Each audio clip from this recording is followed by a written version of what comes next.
Oke, hari ini kita akan belajar normalisasi.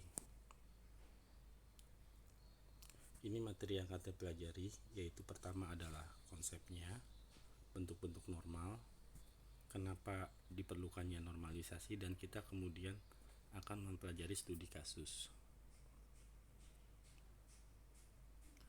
Definisi dari normalisasi adalah sebuah tahapan dalam merancang basis data untuk memperoleh basis data dengan struktur yang baik. Jadi kita normalisasi membantu kita dalam perancangan database. Tujuannya adalah menghilangkan kerangkapan data jadi lebih mudah dan lebih simpel, dan mempermudah untuk memodifikasi data. Untuk lebih jelasnya nanti akan kita lihat di contoh kasus.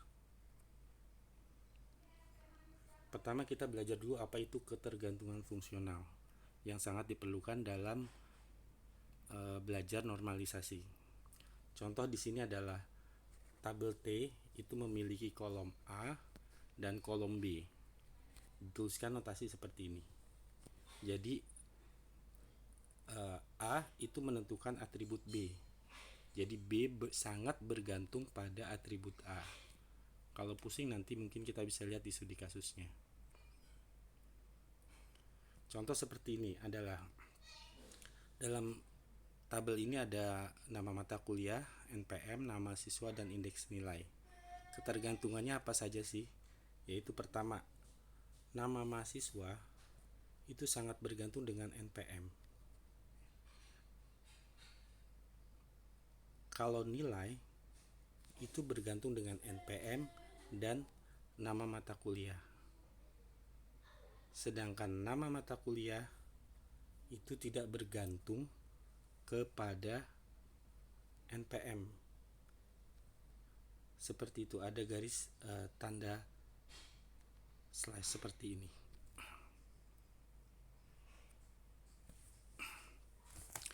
Normalisasi kriterianya gimana sih? Itu adalah kita memecah-mecah tabel atau mengurai, tapi harus dengan aturan-aturan yang telah ditentukan. Kemudian data juga tidak berubah saat pemecahan tabel tersebut. Dan normalisasi biasanya hanya sampai pada normal ketiga. Ini adalah sebuah tabel yang belum normal. Di sini dapat kita lihat adanya pengulangan informasi atas nama Asep. Nanti saat merubah juga masalah, juga saat kita mengupdate atau menghapus data akan terhapus juga sebuah informasi.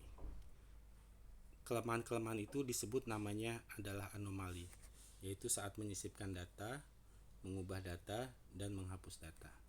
Kita lihat contohnya.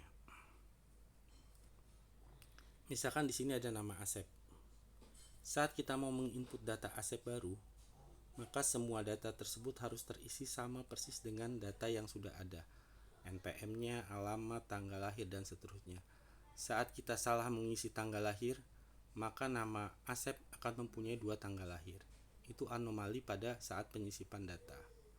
Kemudian saat pengupdatean data juga bisa dilihat, misalkan kita ada 100 nama Asep di data tersebut, ada salah kita mengisi alamat 1, merubah alamat, maka akan terjadi inkonsistensi data, yaitu data yang tidak valid antara Asep mempunyai 2 alamat. Juga saat contoh adalah saat kita menghapus nama Asep dari database kita. Kita tekan menghapus nama Asep. Ya. Di situ ada yang hilang juga adalah informasi dosen yang mengajar Delphi Puji akan ikut terbawa hilang karena kita menghapus nama Asep. Sedangkan untuk nama dosen Haris masih selamat karena dia mengajar di tempat yang berbeda. Makanya diperlukan normalisasi dalam perancangan database. Normalisasi pertama adalah syarat-syaratnya seperti ini. Tidak ada kolom yang mempunyai atribut banyak. Contoh adalah hobi, membaca, dan menulis. Maka kita harus menjadikan 2 rekod. Si Asep hobinya membaca, baris pertama dan kedua menulis. Kedua, tidak ada grouping. Contoh adalah Asep, bawahnya kosong, itu di grouping harus kita isi. Dan ketiga adalah setiap baris bersifat unik.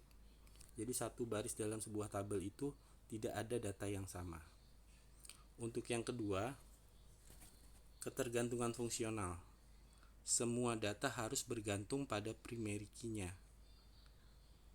Yang tadi kita belajar ketergantungan fungsional, dan tidak ada parsial atau sebagian yang tergantung.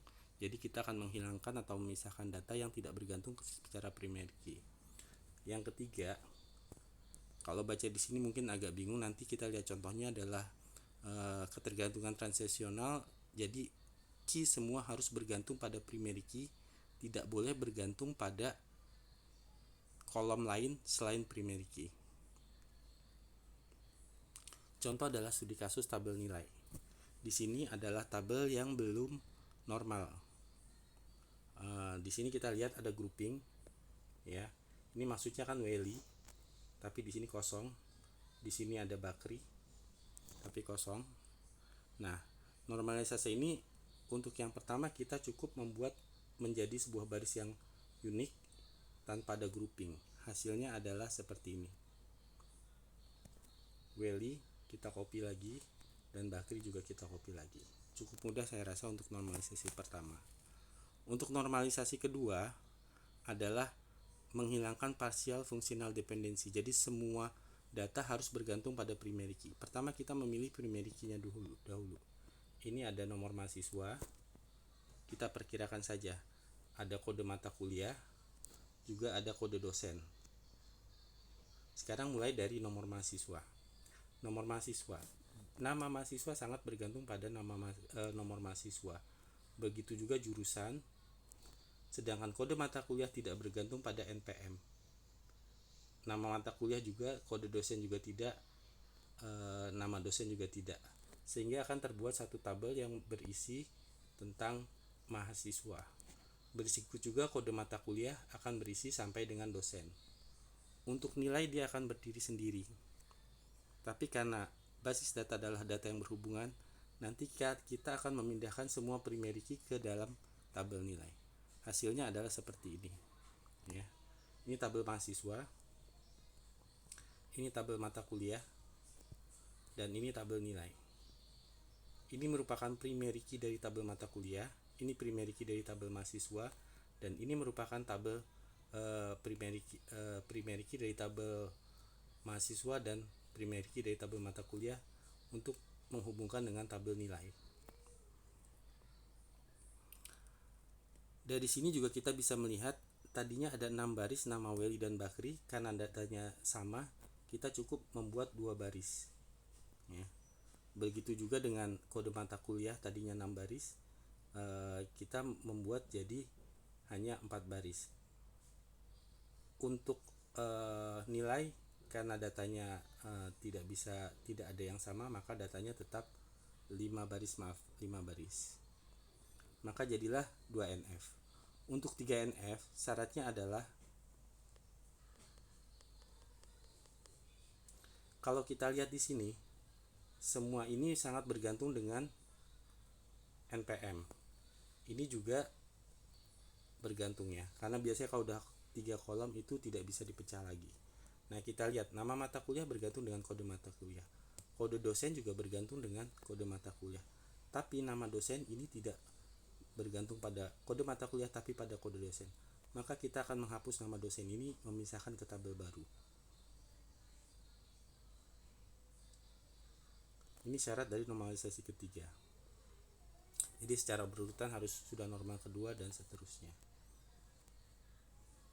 Hasilnya adalah tabel mahasiswa tetap, tabel nilai tetap, yang berubah adalah tabel mata kuliah. Di sini udah tidak ada nama dosen pindah kemari, ya. Dan untuk menghubungkannya kita menaruh primary key ke tabel dosen, sehingga menjadi normalisasi ketiga. Contoh yang lainnya adalah proyek pegawai. Kita langsung cepat aja. Di sini ada grouping, ya, seperti ini. Maka untuk normalisasi pertama cukup kita memindahkan tabel groupingnya tersebut menjadi baris seperti ini. Sekarang kita normalisasi kedua. Nomor proyek bergantung dengan nama proyek, nomor pegawai dengan nama pegawai, golongan juga dengan nama pegawai, dan gaji. Maka akan tercipta dua tabel, nama proyek dan nomor pegawai. Tapi karena basis data saling berhubungan, maka kita akan menciptakan sebuah tabel baru yang berisi nomor pegawai dan nama proyek. Seperti ini. Ini tabel pegawai, ini tabel proyek, dan ini tabel proyek pegawai yang merupakan relasi dari tabel proyek dan tabel pegawainya.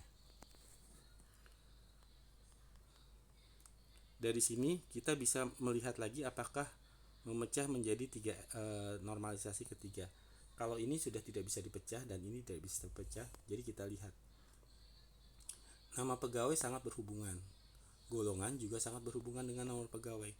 Tapi besaran gaji itu tidak berhubungan dengan nomor pegawai, tapi dia berhubungan pada golongan.